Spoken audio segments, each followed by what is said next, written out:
Welcome to another video from DR Lock in Sydney. We're showing you how to adjust a Silker poker machine. Okay, normally they don't go out of calibration very easily, but just in case you ever do need to make it more accurate, if perhaps something's changed or you've just received the machine or anything like that where you need to recalibrate one, it's a very simple procedure. I'll show you how to do it. First thing to take note is there is an actual Allen key grub screw right here. What you would do is you need to just back that off.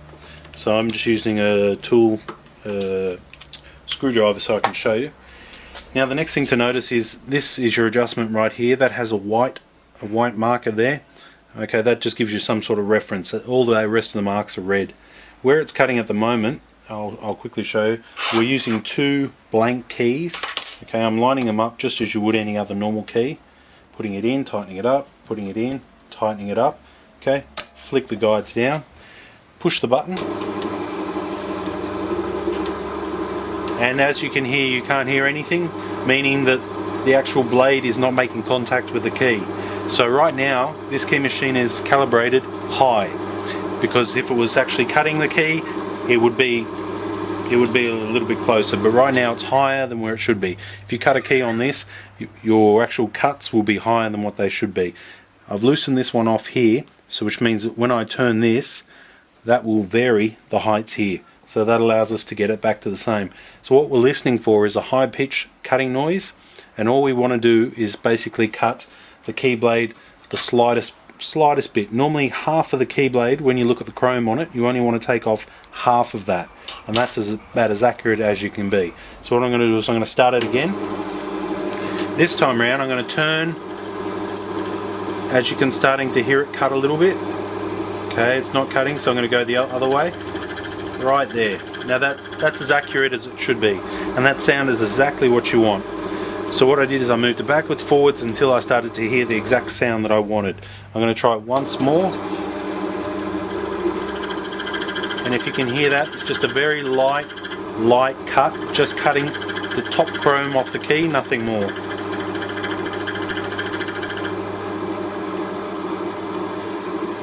I'll wait until it finishes.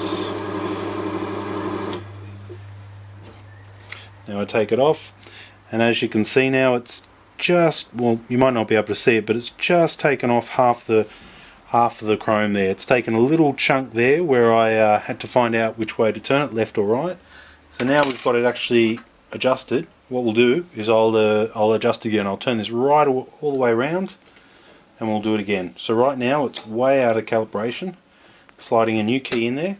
You can leave this key. Okay, so I can't hear anything, so I'm just going to start to turn this, slowly, till I start to hear it. Okay, the key cycle's almost done, so I'll wait and I'll do it again.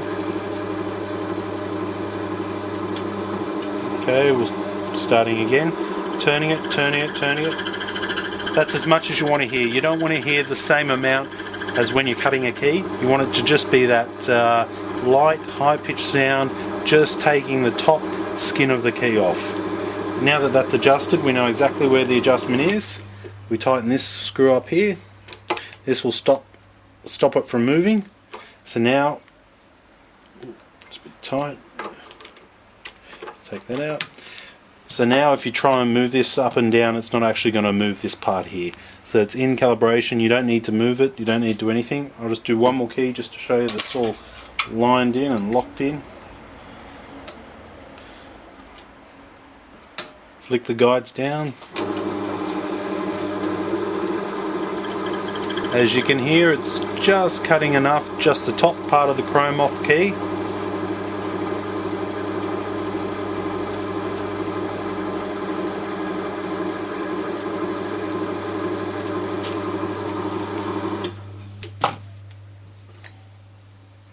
Actually, that was the previous one we had cut, that's why we couldn't hear it too well. And here's a brand new one. We'll try that one more time. So this is a brand new key blank here, and we'll hear it cut now. That is a lot quieter than what a normal key would be when it's cutting, because it's only taking that slight bit of chrome straight off the top.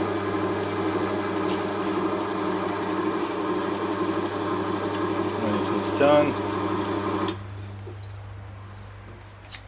And that's it. It's cut half, it's basically cut halfway along the key, just taking the top part of the chrome off. So now you know that's quite well calibrated. If you were to get vernier calipers and actually check on how far it's calibrated, you'd find that it's quite within range.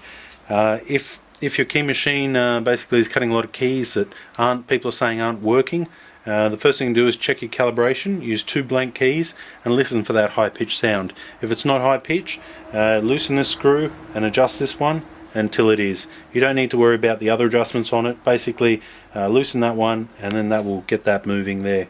If you have any questions, please email us, mail@drlock.com.au, and that's how you calibrate a Silka poker machine. Thanks for watching.